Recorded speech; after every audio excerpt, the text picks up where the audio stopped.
Okay, we're gonna figure it out together. I'm trying to interview Iri, and somehow he can't speak.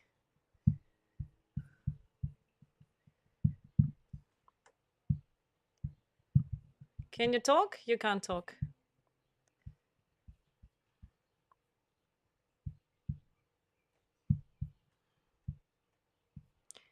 Um, can you talk?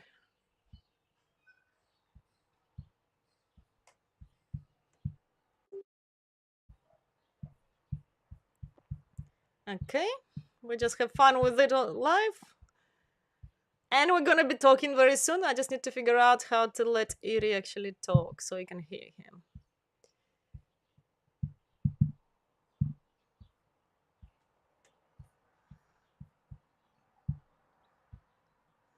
Uh, if anyone knows how to do that, that'll be really helpful.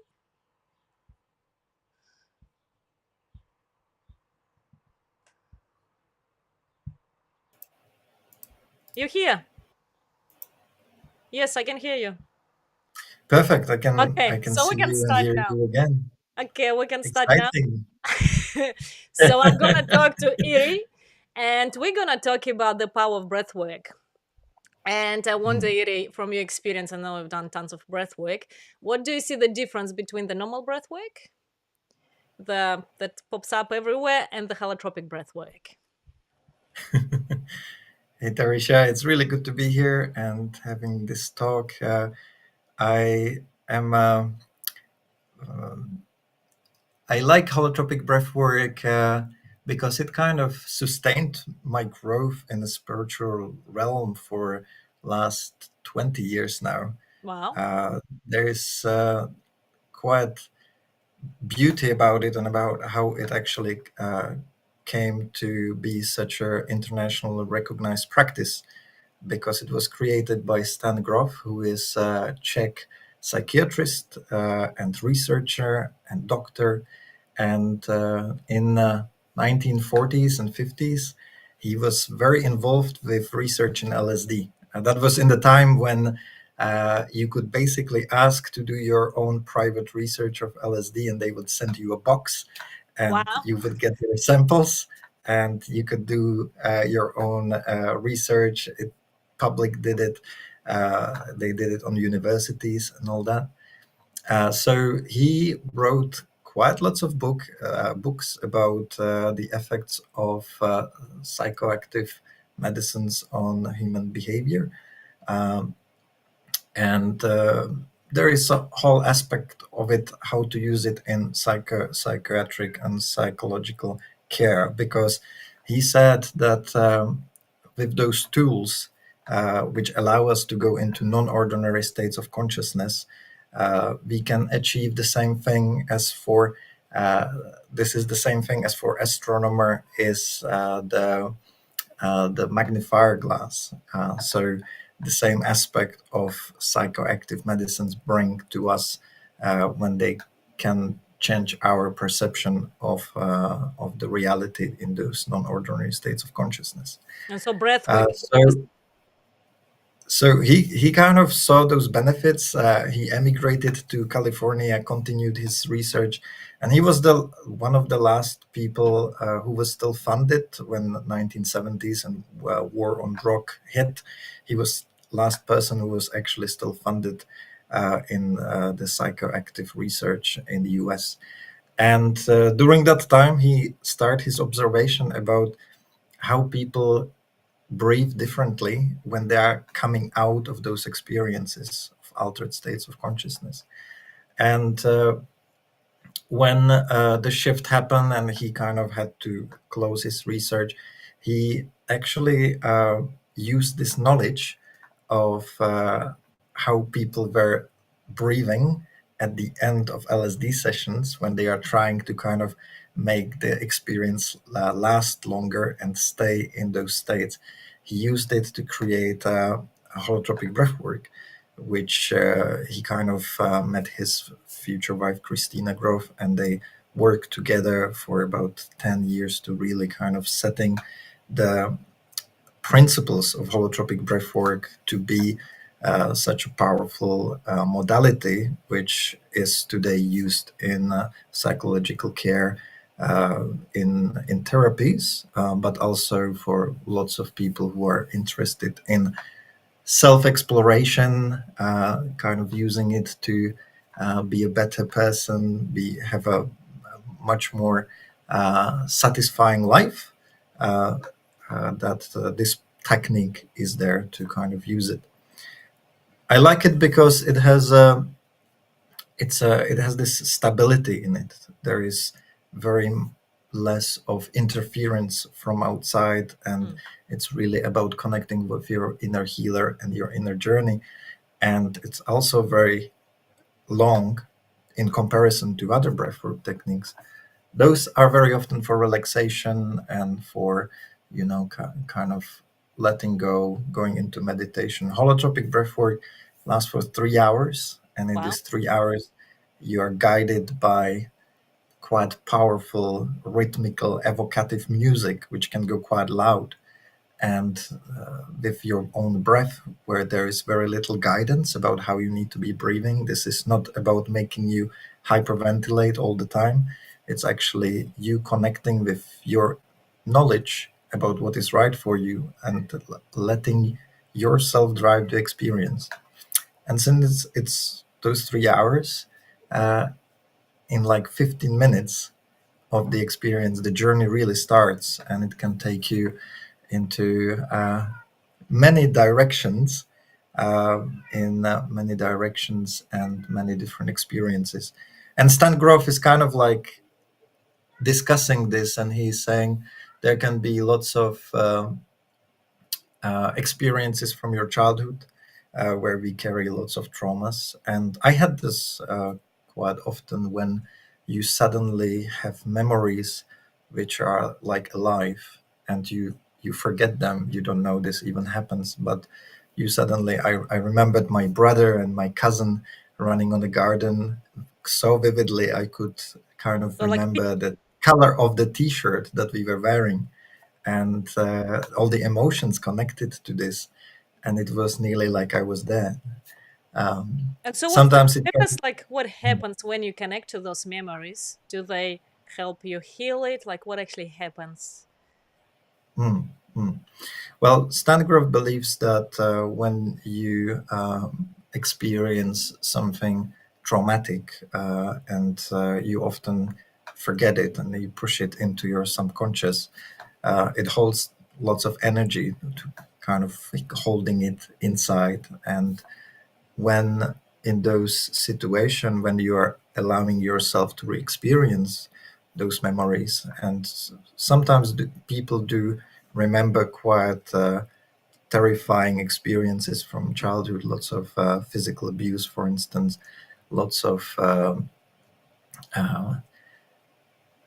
this would be like a trauma of something that happened to you, but something like violent or some abuse, sexual abuse, or that. But also, people sometimes remember lack of something. Very often, it's a lack of love, lack of presence from your parents. So when you're suddenly in those states of non-ordinary states of consciousness, and you are in the moments when you were a small child and you were alone and you felt very disconnected from your parents, you can realize that this is kind of affecting you now, and fully going through this process and realization can release this energy, which you're holding on to, actually not allow yourself to feel those emotions in the moment. And when you release it and experience it, this energy can release, and you can use it for other things. So you're much more stable, and yeah, those things are kind of cleared. But Um, so when people so experience it, because the trauma, right? If I experience trauma, it can become overwhelming and kind of unsafe. How is it that they release it rather than be re-traumatized? hmm. Well, the thing is that you're working with your inner healer, and your inner healer will kind of allow you to experience what you are ready to experience. And for us as the facilitators, we are here, we are there to help you to go through this process, even if it's meant to be challenging, and guide you through it, kind of be there with you. Sometimes the processes can last even after the holotropic breathwork is over. I was part of the session, which lasted for 5 hours, 2 hours after basically everyone had left, and we were still on the mat with one person going through some deep healing. So sometimes it can really last long, but the interesting thing that happened there is that you're you are ready when you are ready, and this technique is just giving you the environment to allow your body to go through these processes. Hmm. I guess that's the part that I love, out that it's no one telling me what to do, which I don't like. But Yeah, really my own breath, my own practice. Um, but I guess that's what people need to know, that it's actually when you're ready, that's when you can access it. Like, have you ever had experiences where people would go in there, but they're not ready? Like, it gets too much for them? Is this like, yeah. Sometimes it's good to listen to what is coming and kind of uh, put aside our need to control things. This is quite important to know when you are going into holotropic breathwork session, that it's also about surrendering to the process. It's about letting go and inviting those things that are kind of popping up a little bit. You're actually allowing them to be bigger and more overwhelming, but because you're in a supportive environment and you allow yourself to go there, uh, those changes and transformation can happen. Um, so I would like I like my friend who was running holotropic breathwork in Czech Republic for years and years. She was saying that it's really good to do holotropic breathwork like once per half a year, because for our mind it's like brushing your teeth every night. If you do holotropic breathwork every half a year, you allow yourself to release all this kind of stack emotion, things that are ready to be released and you're not aware of it. You dedicate your time. This would be a weekend, but we also have like a dedicated day which you put aside for your own self-care. And I really like that, that it's a kind of, it's like how we do the cleansing, or we have showers, or we do yoga. It's actually for the soul to clear all that stuff that happens in life. That's so the energy keeps on flowing. That's, yeah. Every quarter, every 6 months. Good. yeah, yeah, yeah, and I love doing it. I One of my motivation to actually become facilitator, it is about 4 years process. Actually, you need to travel around the world, do various different modalities. So it's not a holotropic breathwork is not something you can train yourself in a couple of weeks. It really That's takes pretty some important, dedication. huh?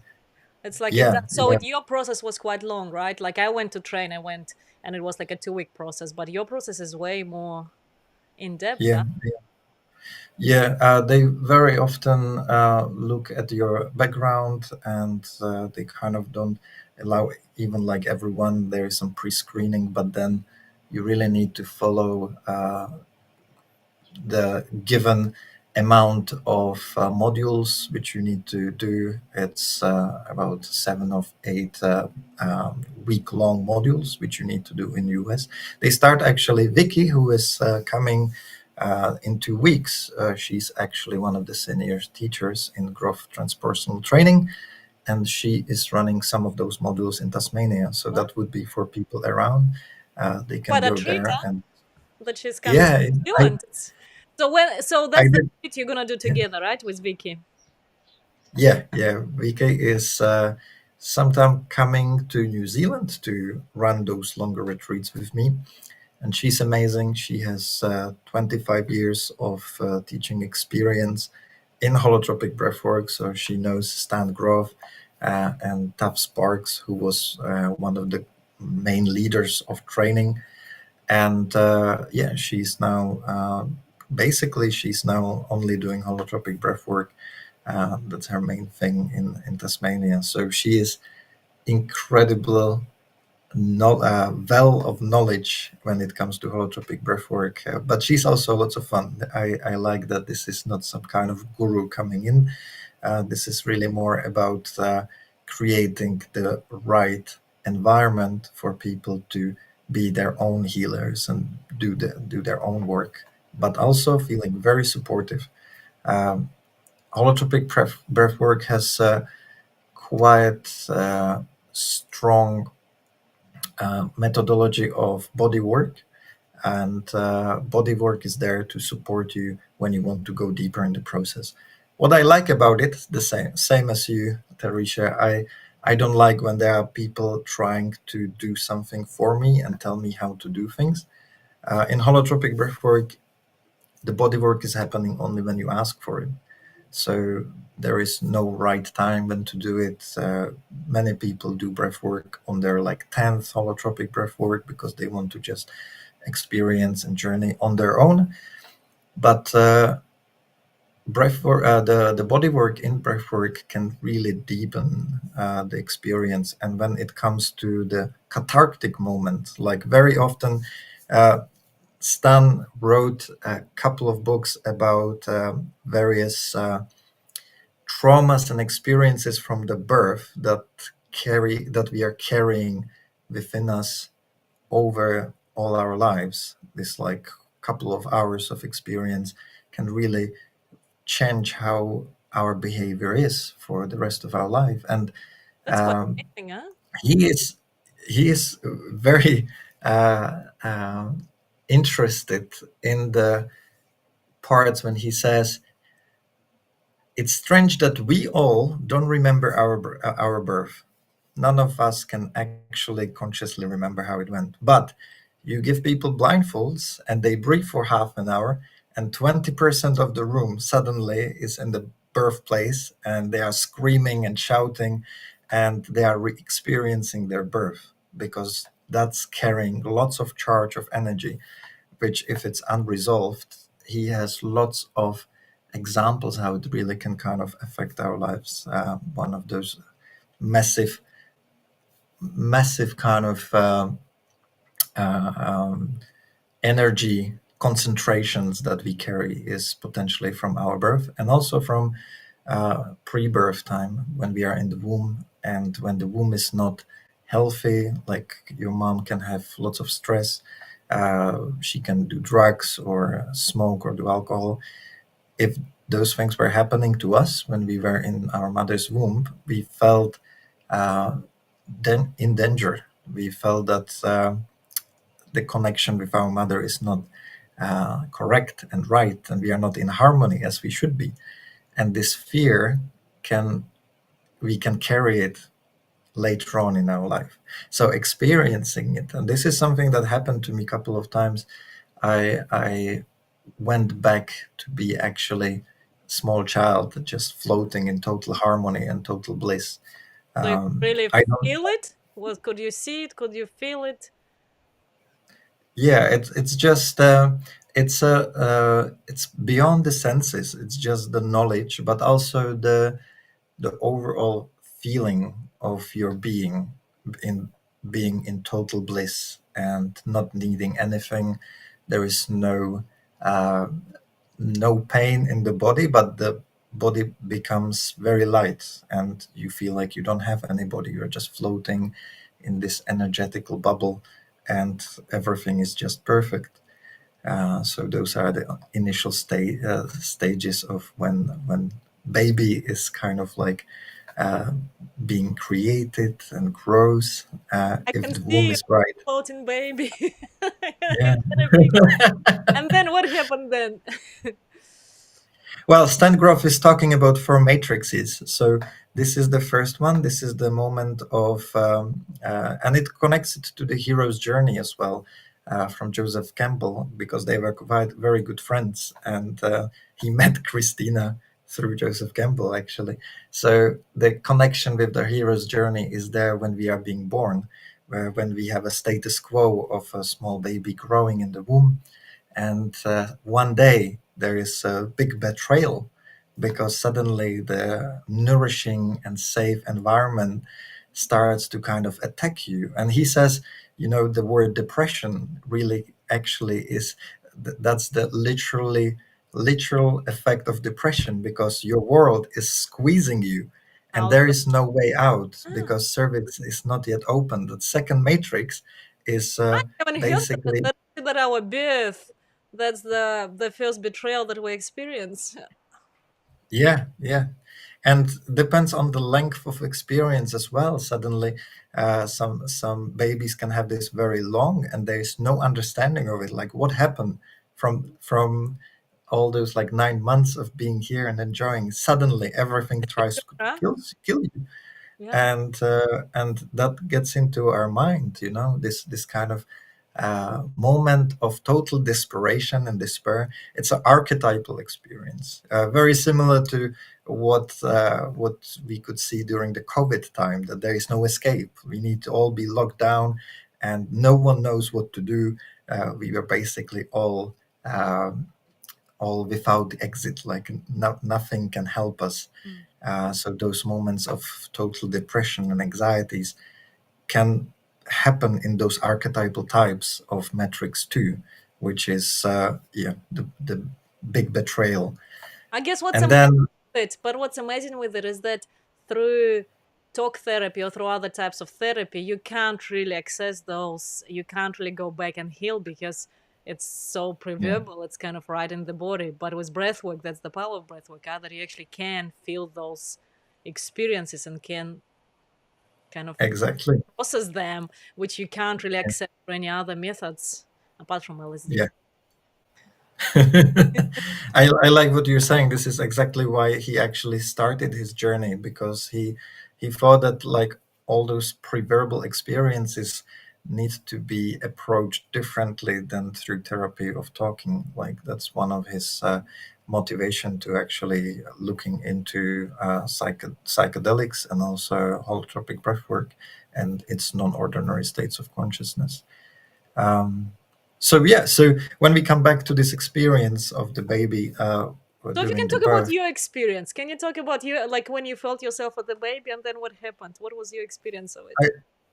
I will get to that. I didn't have I had a couple of examples of being in that first matrix, and then I had the third matrix, which is when actually you see the light at the end of the tunnel, right? And there is lots of talk about that, the circle of fire, for instance, for which the women experience this, and the baby kind of needs to pass through the circle of fire coming out of the cervix and to the new love, going into this transformation.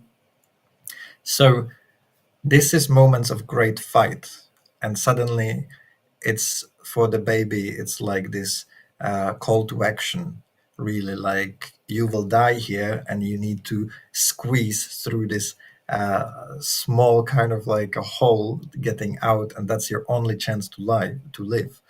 And this is the experience of the third matrix, fighting for a better future.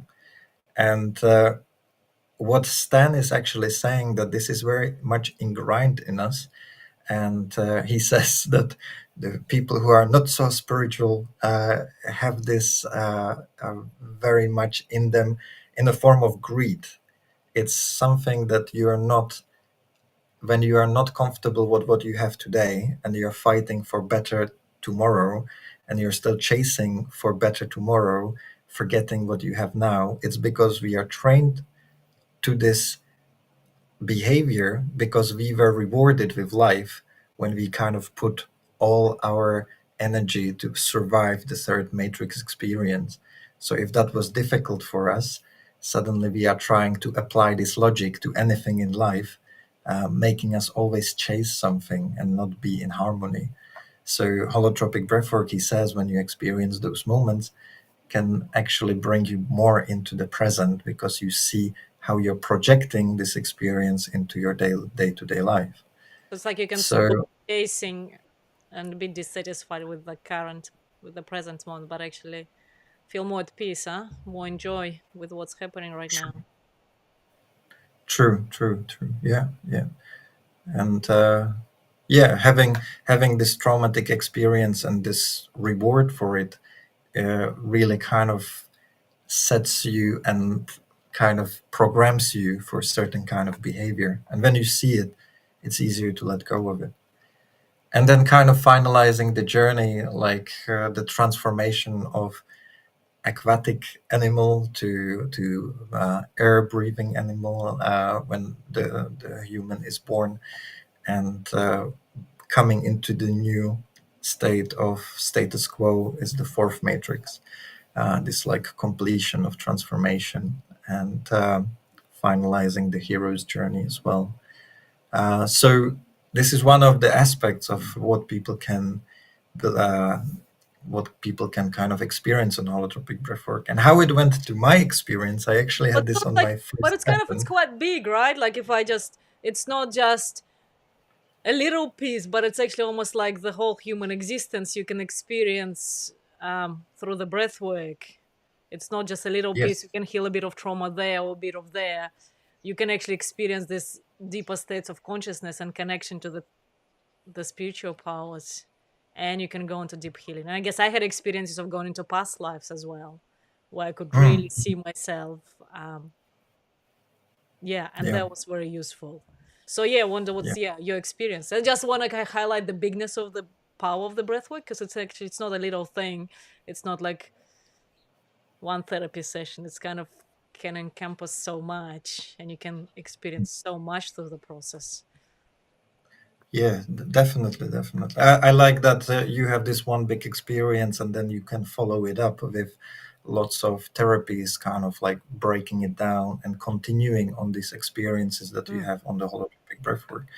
I guess And that's the it piece, can but be, that's the piece I feel is missing as a therapist. But I feel that people have this big experiences. What's important then is actually to integrate, because you get this really huge insight, and what's important then is actually integrated. So when people do like a 1 hour or 2 hour breathwork session, it kind of freaks me out because it doesn't feel there's enough holding, there's not enough yeah, spaciousness. It kind of feels a bit dangerous.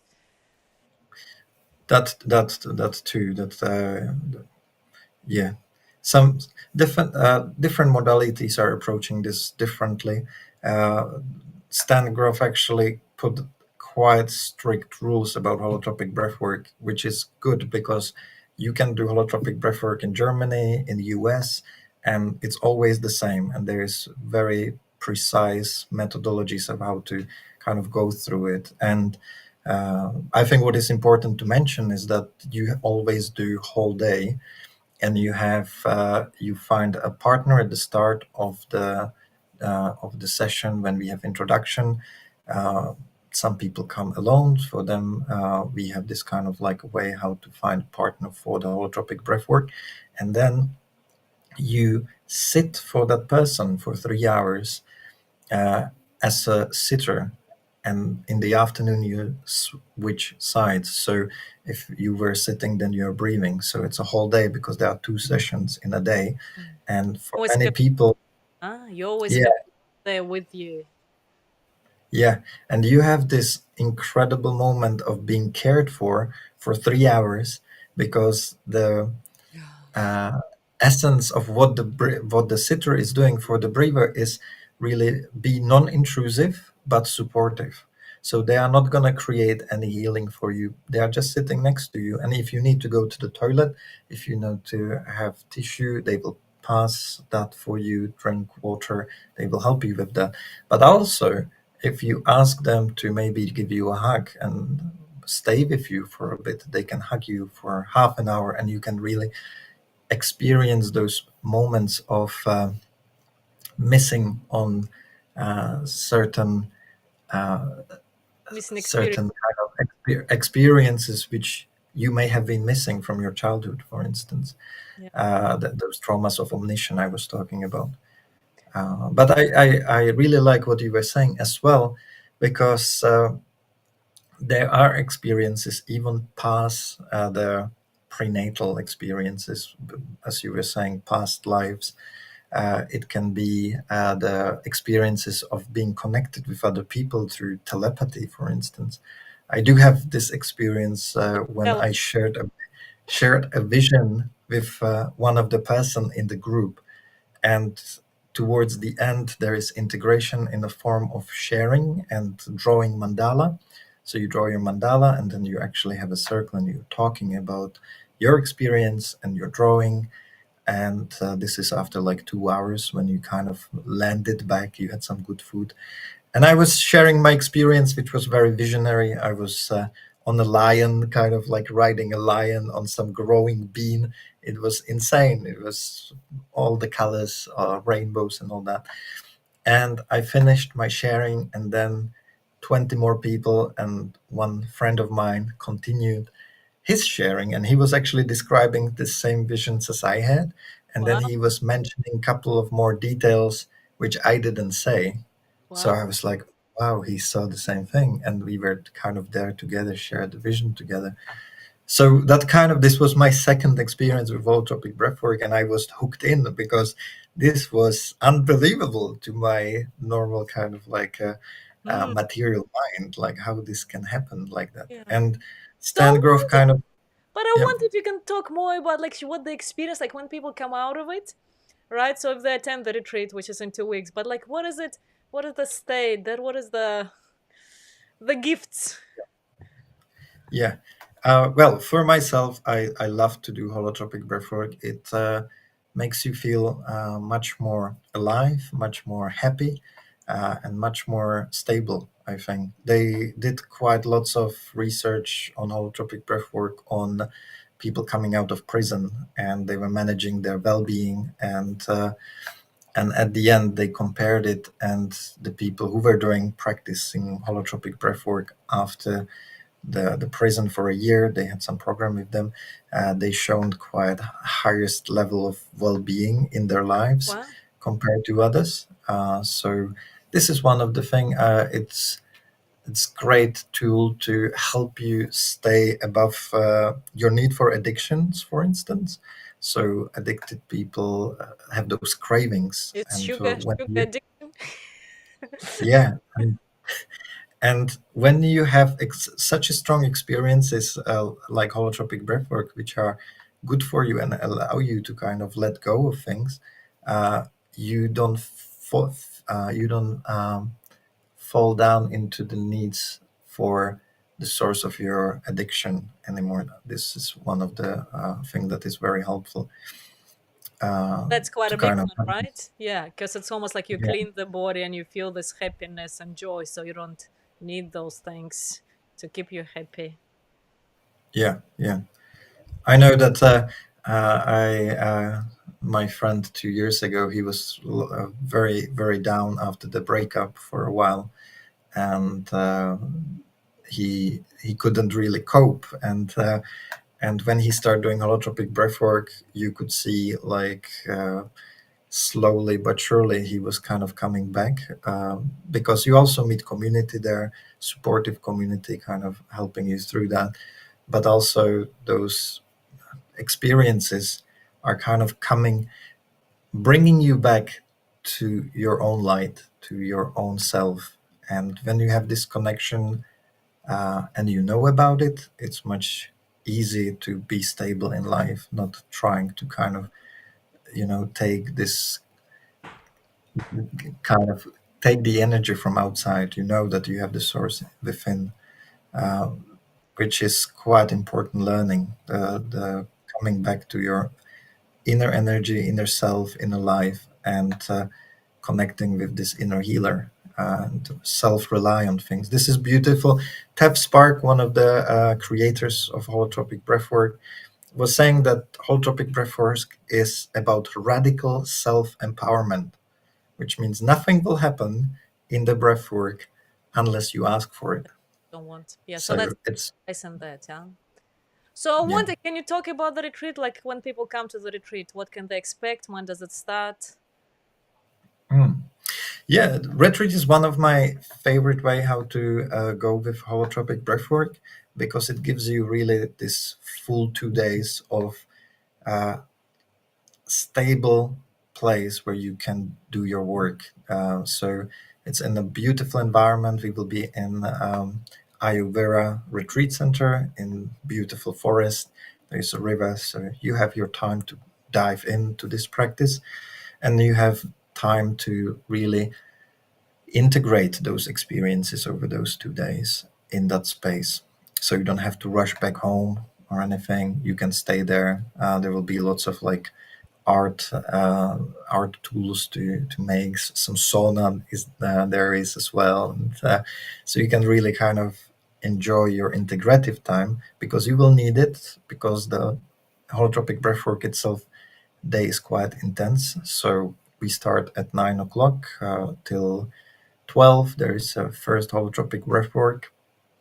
There will be a amazing delicious lunch afterwards, and then in the afternoon Vegetarian. around 2 3, there is another round of the breathwork again. So it goes quite full on for 6 7 hours during the day.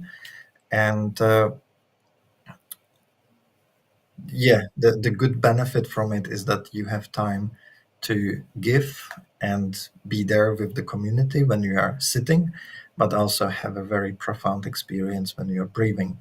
And those experiences can really vary. Different people have different uh, experiences experiences different times. So you never know what's gonna show up. It can be very physical. It can be very visionary. Or it can be very relaxing and just like nourishing for us if we have lots of stress, for instance. I Uh, remember once I was having a giving birth experience when my helper was just holding me and I was holding on to him and it felt so good to have someone there. wow, wow. Sometimes feel that yeah, those experiences you are having are more real than life in a way, like you're fully in it, fully the emotions are coming, and yeah, you are coming into some of the most defining memories that we have if we didn't kind of fully process them in the past. Hmm. I feel so excited now. I really want to come. I was like, yes, I want to do it because I I used to love it. do a lot. It was like, oh, I love so holotropic breathwork because it just works, and it gives you this great opportunity to do the work. It is there. It's the stable environment which you can use and just have those 2 day or 1 day and totally let go and have magic to unfold. the magic. Uh, Well, and the people, Incredible. right? It's like the people who are drawn to it. It's like you really can feel them, and it feels really good to be together in that community. Yeah. Yeah. Okay. Anything else you need to tell before we complete this? Anything else that comes up with that you want to share? It's a really great opportunity to delve deep in this practice with Vicky. She's not coming here very often, so if your friends would be interested to really learn from the best and have this experience, Vicky is probably the best teacher in the Southern Hemisphere. So it's a real treat. Um, there will be great food, great community as well, and those moments of doing the work can really sustain us for a long, long time after. So it's really call for it for an adventure. Well, well, I guess so. That's what I'd invite anyone who's listening to this. If you feel into yourself and you feel like, yeah, that appeals to me, so you can, would love to see you there. I'm sure I'll come up. Looking forward to see you there and whoever is listening. Yeah. It will be a good one. We did have one in April with Vicky. That was our first time, and it was just magic. We connected with the Sweat Lodge. We can't do Sweat Lodge here specifically, but that will give us more time to talk about the practice on Friday. So there will be lots of time to to have questions and delve deep into the practice itself. So that's And Friday evening, right? What time does it start on Friday? uh, The arrival is 6 to 7, and when people are there, we will start with dinner. It's fully catered as well, so people don't have to worry about that. Yeah, Oh, okay. Well, we thank you so much. I really enjoyed the talk. Thank you, and Teresa. yeah, Likewise. to start your talk. And so yeah, the link, we put the link in the show notes, like in on the post, so you can click the link. If you have any questions, you can message me, you can message Iri, and we can talk more about that. But yeah, I would love to see you there. Thank you. Bye. Bye bye.